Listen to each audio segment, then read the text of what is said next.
Have you thought this through? No way will that work. Are you sure? Is there any money in that? You'll never make any money doing that. How are you going to pay the mortgage? Just get a job. You're going to try to sell that? Why can't you be normal like everybody else? All right. Were your parents morons too? The savvy entrepreneur to the rescue. Congratulations. That really turned out well. Really good job. I'm really ready. I'm surprised. You know, I wish I thought of that. I never thought anyone would. How did you do that? I'm so glad you're pursuing your dream. I wish I had the courage to follow my dreams. Good morning, all you entrepreneurs and small business people. You are listening to the Savvy Entrepreneur Show. I'm Doris Nagel, your host for the next hour. The show has two goals. First, to share helpful information and resources. I have made so many mistakes, and I've seen a lot of mistakes over the course of the past 30 years. If I can help just one of you entrepreneurs out there not make some of the mistakes I've made or I've seen, then I've been successful. The second goal is also to inspire. Being an entrepreneur, I found, was confusing, often lonely. Sometimes you have no idea if you're on the right track or not, or where to turn for good advice. So to help with both those goals, I have guests on the show every week who are willing to share their stories and their advice. And this week's guest is Professor Mukila Maitha from Harper College. He's an associate professor there, and he's the chair and coordinator of the drone program at Harper College. Since it's such an interesting and evolving technology, I thought it would be fun for people to hear and learn about drones and maybe some of the business opportunities that people are taking advantage of or that may be able to take advantage of in the future. Professor Maitha, or Mukila, I guess you've told me I can call you. Yes, Mukila is good. Welcome to the Savvy Entrepreneur Show. Thanks for being on the show today. Thank you, Doris. It's a pleasure to be here. I'm looking forward to our conversation today. Me too. I mean, drones are in the news, and yet I think my knowledge, certainly, and I wouldn't be surprised if this is true of a lot of people, is kind of sketchy about how drones are used and what they can do. I think the natural place to start is to just make sure we all know what a drone is exactly and maybe what it isn't. Yes, so a drone is an aircraft that is flown without a person on board, and that person being in physical control of the aircraft. Yeah. So this aircraft is flown remotely. Yeah. Are they little?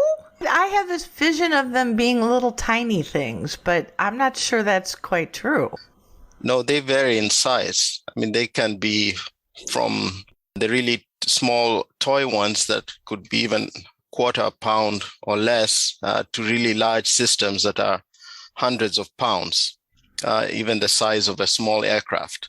So there's that entire range. And the FAA classifies them. So the ones that most people use are what they call the small unmanned or uncrewed aerial systems. So that size is, in terms of weight, it's between 0.55 pounds and 55 pounds. And then 5 pounds is still pretty big, though. That's a lot. Okay, and so they're controlled remotely somehow? I have envisioned, my brother when we were younger and he had his little airplane that he controlled with his little controller. I don't think that's quite how drones are controlled today. That's actually a common way where you'll have the aircraft and then it will communicate with a remote control device, and then the pilot will use that for navigation. But these days, there's also software that takes on that role. So software can be used to control the aircraft, can be used to lift it off the ground, can be used to move it from location to location in the air and then bring it back. Yeah, so these days they're both there. Oh, well, what are some of the most common uses for drones today? So I think the most common one was for photography and videography, capturing video at events. So some people might have seen them flying around, let's say at weddings, for example. Also for real estate. So photography is a big part of selling property. So providing an aerial perspective gives both sellers and buyers just a different view than you get on the ground. So real estate photography and video is a big use. Drones are also used for inspections. So just having the drone up in the air, you can inspect, for example, roofs for damage after a severe weather event or wear and tear. You can attach a thermal camera on it, so that can show you where you're having heat loss in excess of what might be expected. They're also used for inspecting bridges, cell phone towers, power lines, oil pipelines, and the like. They're also used for mapping, and mapping is used in a wide variety of industries. So that includes agriculture, for mapping the fields to see the progression of crops and to see where there might be issues during the growing season. Also for construction. So there a manager might want to, and also the person who is paid for a job might want to see progression over time. So that could be mapped to the drone.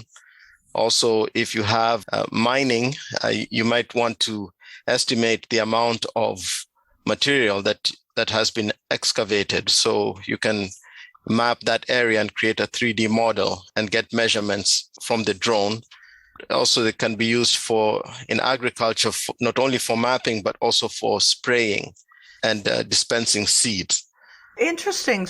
Maybe the crop dusters will get phased out as drones do the crop dusting? Yes, or else those folks may just learn a new skill and just transition to using drones. You haven't mentioned the one that I see in the news the most, which is delivery. Yes, so the delivery is another one. And right now the FAA is working on regulations that would make it easier to launch delivery services. The big issues there have been, how do you manage the airspace with these systems moving around? And also, to date, it's been quite restrictive, because right now, if you fly a drone, a small unmanned or uncrewed system, you always have to have it within visual line of sight. Oh, really? But, yes, unless you get an exemption. That really does limit things. I mean, that's great if you're a tourism company and you just want to take some high panoramic views of things, but delivery companies, that's pretty challenging. Yes. So now the FAA has rulemaking committees that recommend regulations. So there have been recommendations about regulations to do with flying drones beyond visual line of sight. So we can expect in the next year or two to start seeing an enabling environment being created for that. So yes, so delivery is a big one. And I think outside the US, let's say in a country like South Korea, you also have urban mobility. So where you have these air taxi systems being developed. Wow. Yes, so it will go beyond delivering just packages. You also see people being transported. Wow. This is like taking driverless cars and taking it to the next level with driverless aircraft. Yes. Or pilotless, I guess. What's the most unique or unusual use of drone that you've seen or heard about? So there are very interesting ones out there.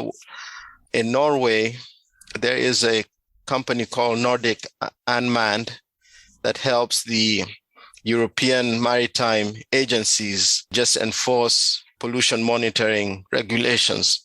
So incoming ocean vessels, or rather ocean vessels, need to control their emissions. So if there's an oil slick around a boat, they're in big trouble, huh? Yes, so the oil slick is one issue, but there's also just the pollution from the exhausts. So that needs to be controlled. But I learned that when a ship is at dock, it's not necessarily using the same engine power or parts of the engine as when it's out in the open ocean. So the emissions are different. If it's tested at the dock versus when it's out in the ocean. So what Nordic Unmanned came in was to start monitoring these ships when they were out in the ocean. Uh-huh. And so they would use a long-range drone, which was, it's a helicopter, but it's a drone helicopter. This thing is, I would say, in terms of length, about 15 feet or so. So it flies out in the ocean and then into the smokestack. And it has a sensor and it has to stay within that stack for about 60 seconds. And then it has a sensor that will detect methane, carbon dioxide, and sulfur dioxide, and the like. Wow. So there's probably a bunch of very unhappy ship owners who before were able to pollute under the radar scope and now are completely busted. Now, yeah. So now they have to follow the rules. But the thing is, they patrol just within the territorial waters, and that drone has a range. So still out in the open sea, it might still be an issue, but at least this was an interesting use. Also, there's just the fully autonomous drone systems where you don't need a pilot at all, a person flying the drone. So there are systems now being sold. There is a company called Percepto, Percepto, and then the leading drone manufacturer, a company called DJI from China. It has what is called the DJI dock. So with this one, the drone will take off from a landing pad. So it will be programmed to fly, carry out its work, return itself to the docking station. Batteries will be charged or changed, and then it will, when it's required to fly again, it will fly. And then there will be software that can allow the control of more than one drone. That blows me away, though, because the software alone must be very complex, because it's one thing if you have visual sightline and you can steer the drone kind of the way my brother used to steer his little radio-controlled airplane when he was a kid. But to me, it's totally another thing to have drones that just go out and do things. I mean, how do they not run into buildings? Or that's got to be really complicated software. Yeah, so the software is one part of it, and it can get complicated, but the drones have LiDAR sensors. So they have sensors that will send out beams of light, and then the drone will use those sensors to detect its distance from obstacles. Yeah, so or in the future, even other drones, if we have the sky full of drones. Yes. So obstacle avoidance is part of these systems, and it's become quite common today to have a drone that has obstacle avoidance in the front, back, sides, and underneath. So it's a combination of the obstacle avoidance and the software working. How many drones do we think are out there today? Is anybody kind of keeping track of that? It's hard to know, because you have all the way from the tiny toy drones that are available at any shop, at any toy store or a supermarket and the like, all the way to these large military systems and the like. So, it's a really wide range. But the FAA in the US tracks the drones that are registered. So if your drone is more than 0.55 pounds, it needs to be registered, whether for recreational or commercial purposes. So in the US, the number I checked recently was over 850,000 that were registered. Wow. And out of that, 300,000 were commercial registrations, and then 500,000 were for recreational purposes. And I'm going to guess there's quite a few that are probably not registered because either people didn't know the requirement or chose to look the other way. So it's really hard to tell. Correct. Yes. And that's just the US only. There's international. And can drones cross international territory? I mean, if I'm in Canada, can I send something to the US, or can I send a drone across to take pictures of Niagara Falls? I think physically that most drones would be able to do that, but there's the issue of regulations.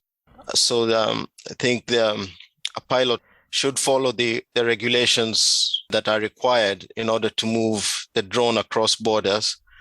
There are manufacturers that actually limit their drones, so that if you register your drone in the US, if you do cross the border, because the more expensive drones have GPS receivers on them, some manufacturers put in some safeguards on their drones so that the manufacturer is able to tell if the drone crossed boundaries.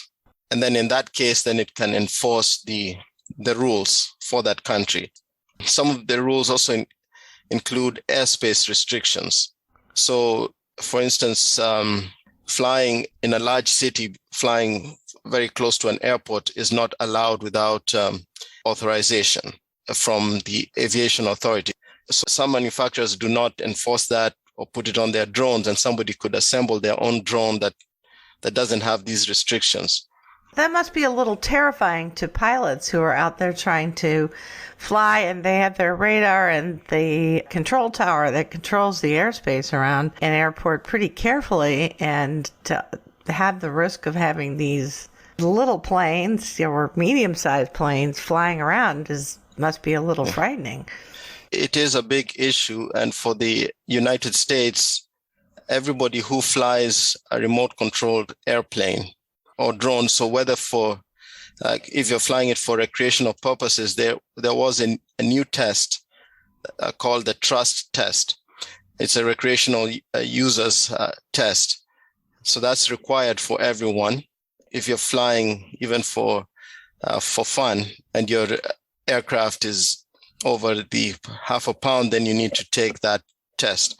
And part of that is so that everybody becomes familiar with the US airspace and safety issues and the potential of, like you mentioned, just interfering with the manned or crewed aircraft. Yeah. So, yeah, that's a big part of the commercial pilot preparation. But the FAA saw that, drones have become very popular, so the general public needs to be aware of the issues. So that test was put in place. And it takes a very short time to do it, just like 30 minutes. I'm glad to hear that, and I think probably as drones increase, I'm sure there will be increasing regulations on them. One use you didn't mention, but I think people do have some concern about, is using them for spying. If you're a private detective, you might use them to spy on someone for maybe innocent reasons, maybe not. But I suspect some of that's going to probably get regulated at some point too. Do you think? So in terms of the airspace, so the FAA regulates the airspace. So anything above the ground, that's in the control of the FAA. But you do have both state and municipality rules about the use of drones. And that just varies across the US. In some places, the drones can, like, for instance, if they're used by the police and detectives and the like, there are only particular circumstances that the drone can be used. And then in other circumstances, that's not permitted.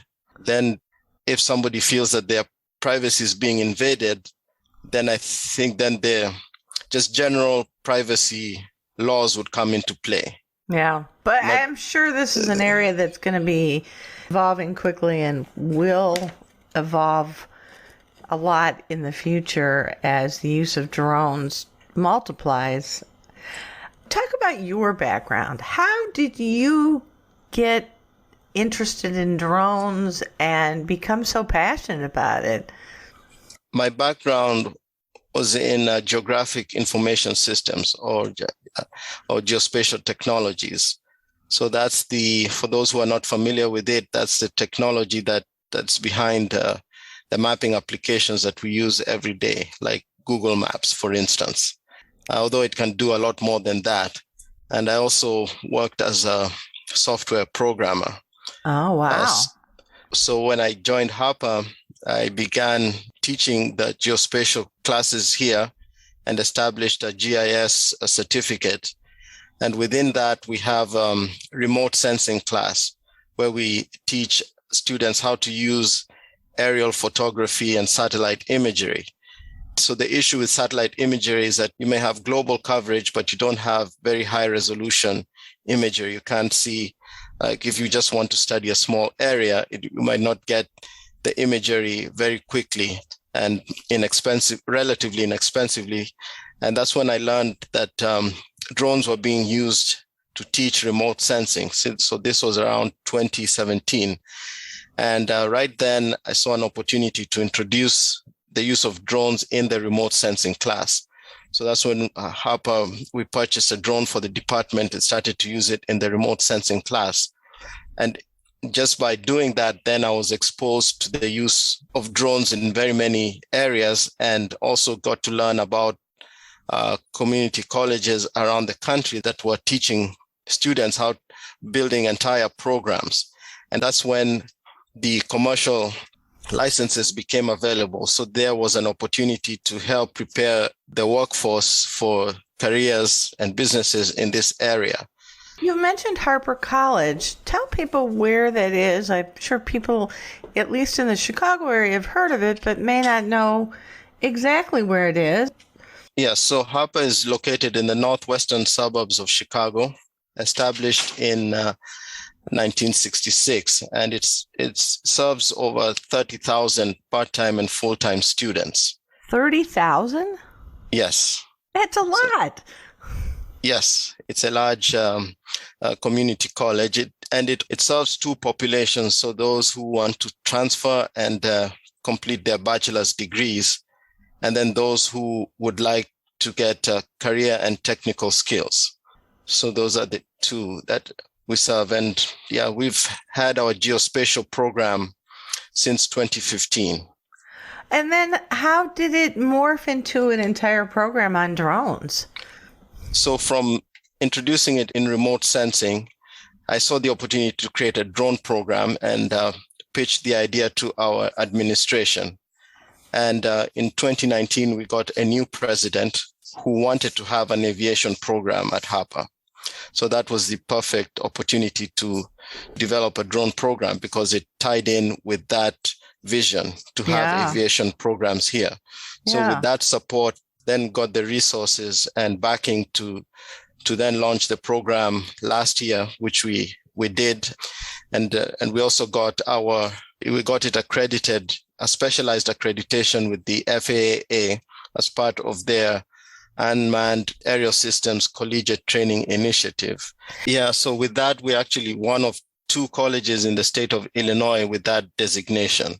So in fact, that was my next question. I was just about to ask you was how unique is your program? I'm sure there's a growing number of schools that are looking at this, but it sounds like you were one of the first couple of schools in the state to have a program like this. Yes, drone programs are becoming more popular. In many places, you may find standalone classes, but we are the second. The first one was Parkland College in Champaign, Urbana. Mm-hmm. But for the Chicago metropolitan area, we're the first community college program that has a full credit-bearing certificate. And we are unique in that our program has grown out of the GIS and geospatial programs. So we really teach students how to create photogrammetry products. So the 2D, 3D maps, multispectral maps that can be used in a variety of industries. We also prepare the students for their Part 107 exam. And we've had students... Sorry, what's Part 107? So to fly a drone commercially, you need a drone pilot certificate license. So that it refers to the part of the U.S. regulations that govern the use of drones. So the Part 107 of the Federal Code of Regulations. So sometimes people call it the Part 107 test. So I see. Yeah. Yeah. Well, and the drone world, I'm sure, just like every world, has its initials and jargon that people use, and I'm sure that will increasingly be the case with drones. Right. One of the things that I thought was amazing and admirable is that there's obviously a focus on diversity within the program. You speak with an accent, so I'm going to take the jump and assume you're not originally from the United States. And that's correct. You're a person of color, and the other professor in the department is a woman. So kudos to you, but was that an accident, or is that something that you or the college has been mindful about? Yeah, so when it comes to drones and expanding technology and the like, the college, especially when we got the new president, there was a big focus on diversity. And just having worked in the IT industry for many years and technology, that was an unspoken issue. So you didn't have as many women in the industry, and definitely not a lot. Still not, right? Still not. Yes, still a big challenge, and also not so many ethnic minorities, especially from the US. You did have them from overseas, so people like myself and others, but not people that had been born here. But for the college, when the new president came on board, she launched the next version of Harper's strategic plan, and that called for increased focus on diversity, equity, and inclusion. So it calls for creating programs that attract underserved populations, and then within existing programs, making efforts to increase the enrollment in some of these populations.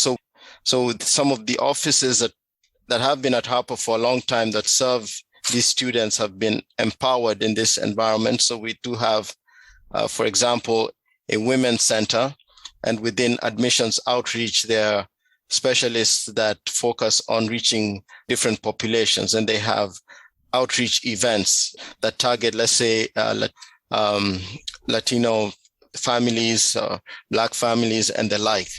So now we are seeing more recruiting events, and us as faculty, we're being involved in participating in those events to reach out to potential students. I'm really delighted to hear that, so thank you for sharing that.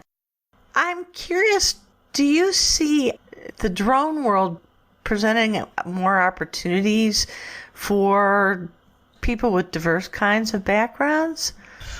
Yes, there are lots of opportunities, especially because there is, I think, in the employment space and also for those who support businesses, there has been an increased focus on supporting diverse involvement. Now, in terms of the specific opportunities that are out there, I can talk about both careers and also business. Yeah, talk about careers first. That's kind of interesting. Okay. So in terms of drone careers, the biggest opportunities are for those who have engineering or programming skills, or those who can acquire them. So the engineering, design, and maintenance of drone systems, because of the explosion of the industry, well, they do need to be designed and built, but even once they're built, they need to be repaired and maintained. And the movement is towards automation, so that requires programming expertise. So it's an opportunity not only for those who want a job, but also if those who would like to provide services. So those who have an engineering or technical background can also look to some of the larger companies to provide services in those areas. Again, it's both a career and business opportunity too. So creating data products from the use of drones. So those could be. Oh, I didn't even think about that. Yeah, I was thinking about, you might have your own little drone aircraft company and help tourism companies or something. And I'm sure there is that opportunity, but I didn't even think about the end product. So talk about that. Yes. So a lot of times when a drone is used, it's used to collect some kind of data. And then that data needs to be processed into a form that the end user can use for some action. So for photography, real estate, and the like, so that would be videos and photographs. But those, a lot of times the end user doesn't just want a raw photograph. That photo needs to be manipulated in some way. And then the videos, instead of giving the end user like 100 clips, those need to be processed. They might need sound added to them. You may need to apply them to a storyboard and create a professional video. So that creates both opportunities for careers as well. So somebody with those skills can go for the career there, but also if one wants to provide services as an entrepreneur, then somebody with a knowledge of real estate and their requirements and has that skill to create professional video and photos and use software like the Photoshop or Final Cut Pro, Adobe Premiere, and that kind of thing, then that person can provide those services. And then also that also applies to mapping too. So to map, although the software can automate a lot of software, you can just load in photos and it processes it for you. There is a need though to have some background in photogrammetry or GIS, both for the career side and also if you're going to provide services to that industry as an entrepreneur. And in terms of for business, it's not only just flying the drone, but one needs to have some knowledge. Domain expertise is the big thing. So one needs to decide what sector they would like to serve. If it's for business, what sector they would like to serve, make sure that they are familiar with the issues that sector has and how drones can serve that sector.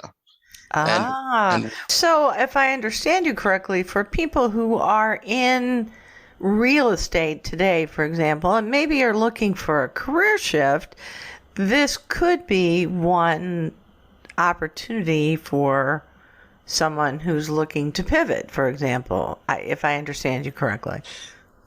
Right. If they would like to use drones in real estate, yes, they would understand the role that good photography would play in the sales process, in the sales cycle. But then they can go and get the skills that are needed to have that expertise. And that could be, the person can acquire those skills or sometimes can maybe partner with somebody with those skills. I think because for real estate, the final product tends to combine aerial and ground photography. Mm-hmm. So there would need to be expertise too in using camera systems in buildings and the like, and then also using them outdoors.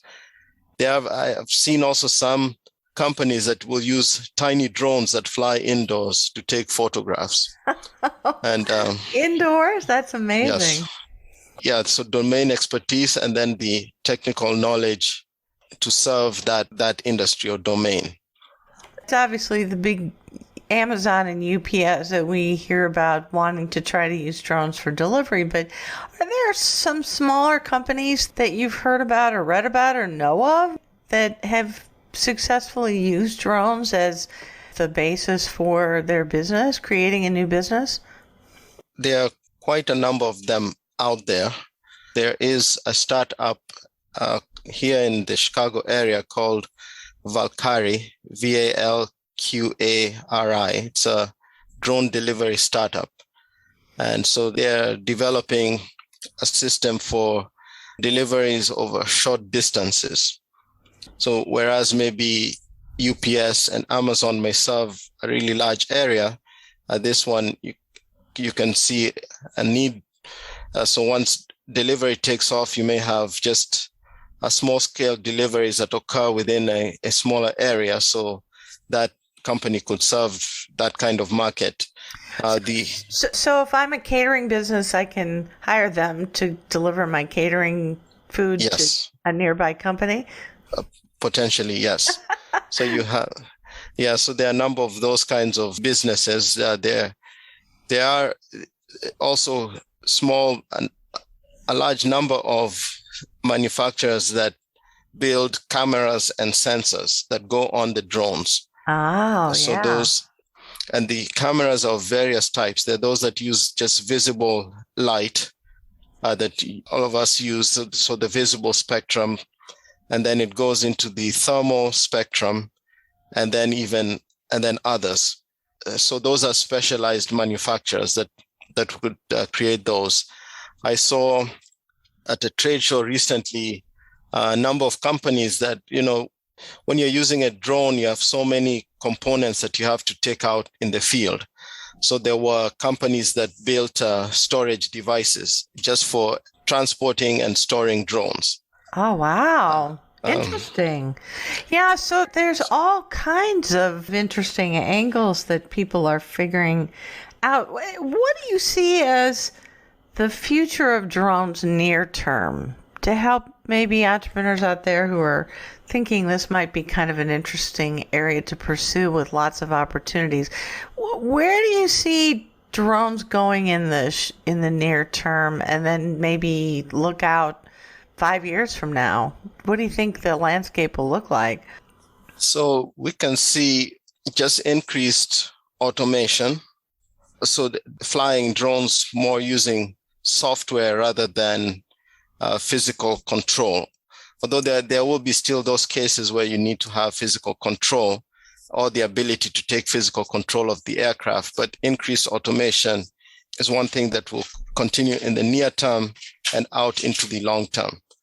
Also, the increased use of artificial intelligence or AI, it's there now, but also will continue into the near and long term. For instance, right now there are processes that require manual decision making, but over time those also will be automated through artificial intelligence.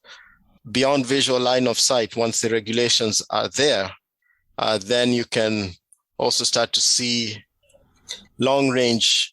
Now, opportunities also open up in terms of the geographic range that you can deploy a drone.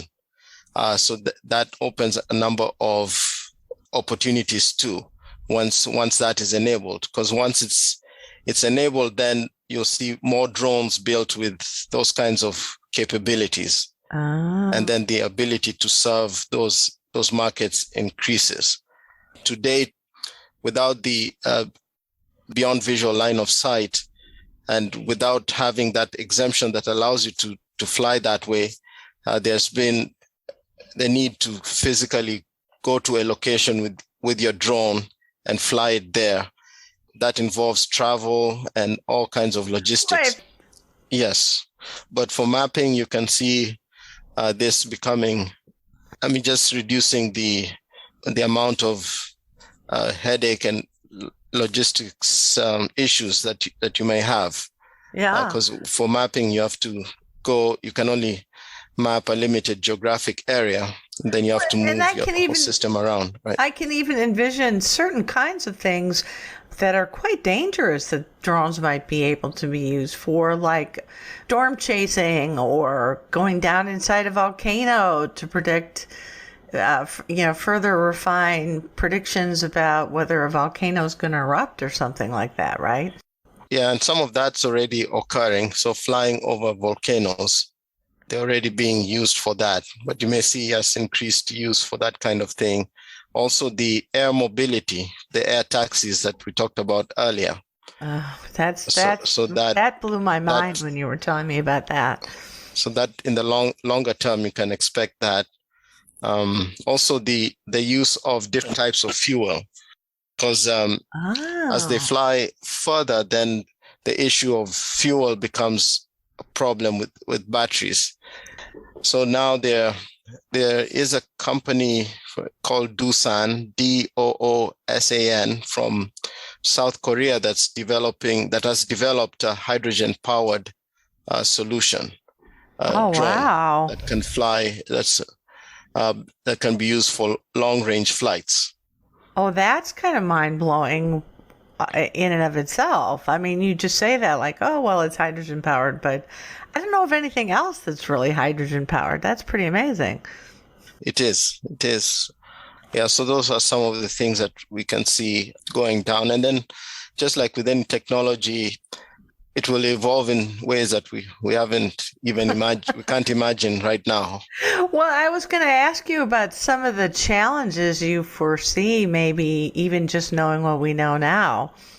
So maintaining safety, so the obstacle avoidance, and fail safes, having enough reliable fail safes within the aircraft will be an issue, especially as these craft fly over long distances. And if we're talking about air mobility, if these systems start to fly people, then so then the degree of risk really, just the risks become really quite high. I mean, become completely different from what we have today. There's also so I'd mentioned the issue of powering these systems over long distances, but also maintaining communication with them. So if your drone flies... Oh, right. If you're not in the line of sight, I mean, kind of like a radio station, it starts to fade out over time. Obviously, you have to use satellite communication, but even that can be unreliable sometimes. I mean, look at our cell phone. Oh, I only got one bar. That's not so good. Dropped call. Oopsie. That's fine if it's a phone call, but, if it's a drone that you've lost communication with, probably not so good. Correct. Yeah. And these days you're seeing systems there that can fly for hundreds of miles. And the military ones do. But now as some systems are developed for civilian use, then that will be an issue. Then also the problem of integrating all these drones into the national airspace and avoiding congestion or collision with the crewed aircraft, and then these drones interfering with each other. That's an issue that needs to be sorted out. And like any technology, there's regulations, but the regulations on something technology related usually lag by quite a bit because it's just the nature of things. Yes, and right now there are rules that have been recommended for this, dealing with the airspace integration, and there are some steps already being taken. But yes, you're correct. Yeah, regulations do lag behind innovation.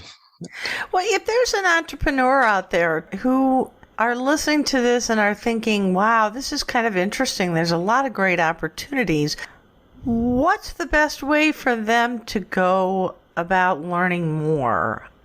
You're probably going to make a plug for the program at Harper, but I don't know if there are individual courses. Are there things that people might turn to read about?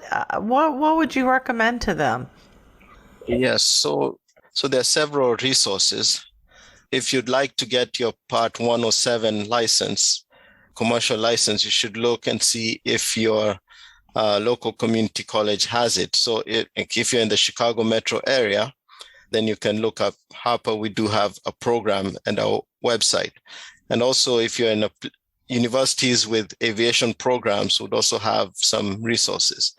But other than that, some ones that I would recommend, there is a website called Drone Life, and it's all one word, Drone Life. And so that has got excellent news about the drone industry. You can also look up the AUVSI Association, the Association for Unmanned Vehicle Systems International. So AUVSI. And they have an annual conference called the Exponential, AUVSI Exponential.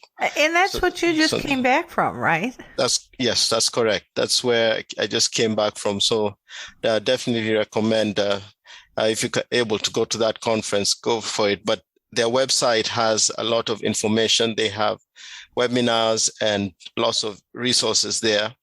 If you look up the FAA's drone program, so if you just Google FAA unmanned systems or FAA drones, FAA also has information too that everybody should be aware of. There is also a website called uavcoach.com.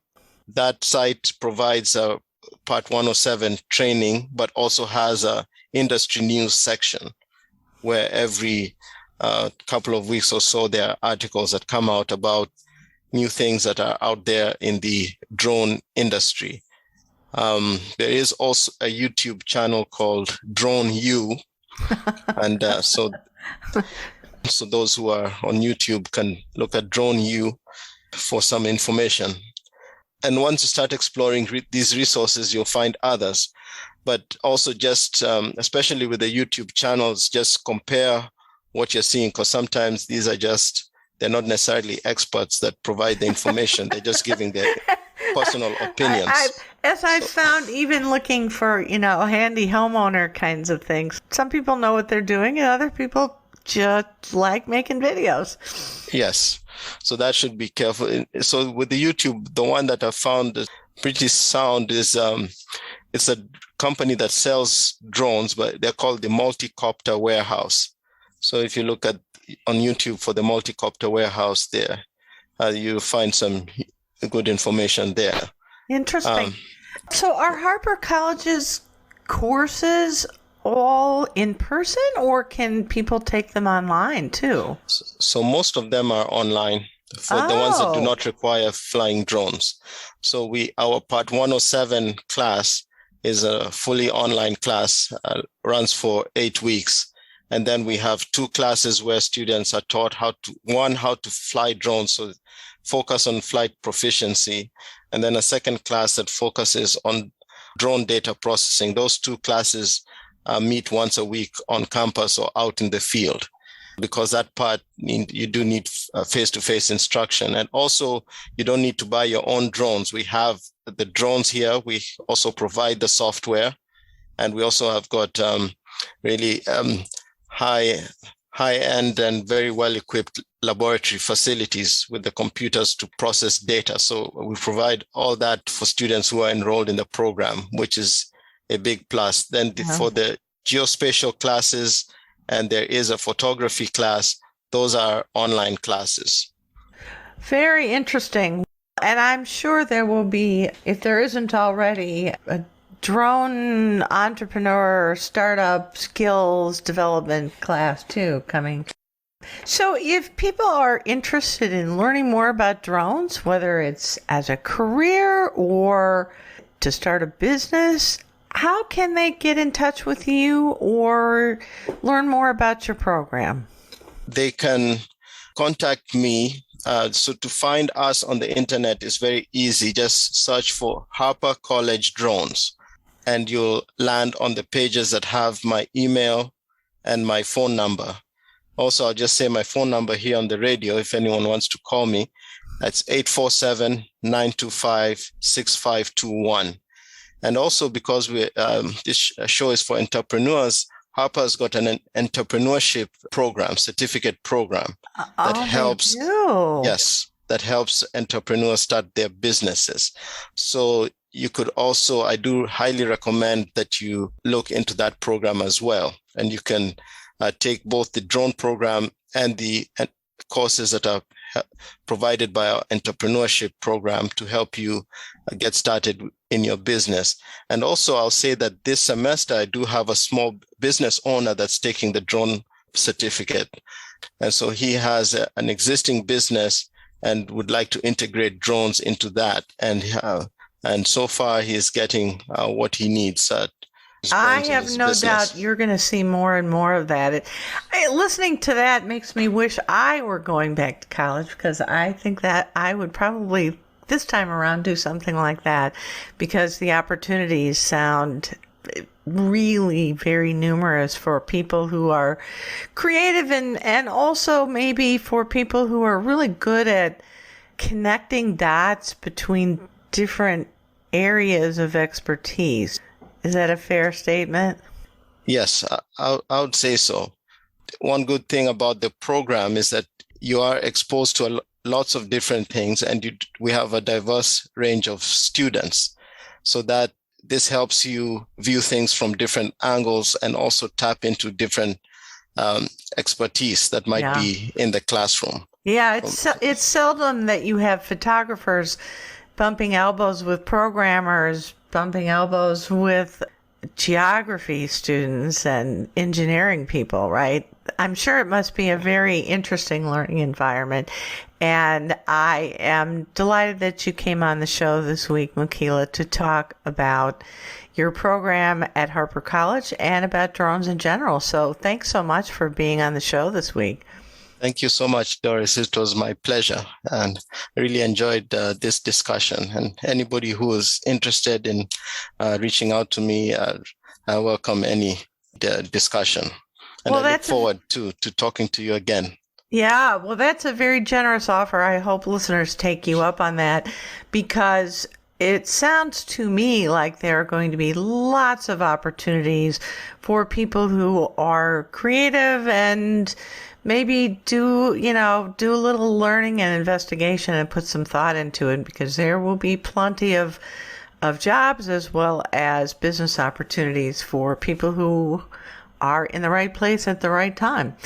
So thanks so much for listening, everybody. You're the reason I do this show. And thanks again to my guest this week, Associate Professor Mukila Maitha, who is the chair of the drone program at Harper College in the northwest suburbs of Chicago. You can find more helpful information and resources on my consulting website, which is globalocityservicesplural.com, as well as my new radio show dedicated website, thesavvyentrepreneur.org. And you'll increasingly find there a library of blogs, tools, podcasts, and other free resources for entrepreneurs. My door is always open. I'd love to hear from you with comments, questions, suggestions. If you want to be a guest on the show, know of a great guest, or just to shoot the breeze, email me at dnagel, Nagel, @lakesradio.org, and I promise you'll always get an answer back. Now, be sure to join me again next Saturday at 11 a.m. Central, noon Eastern. But until then, I'm Doris Nagel, wishing you happy entrepreneuring.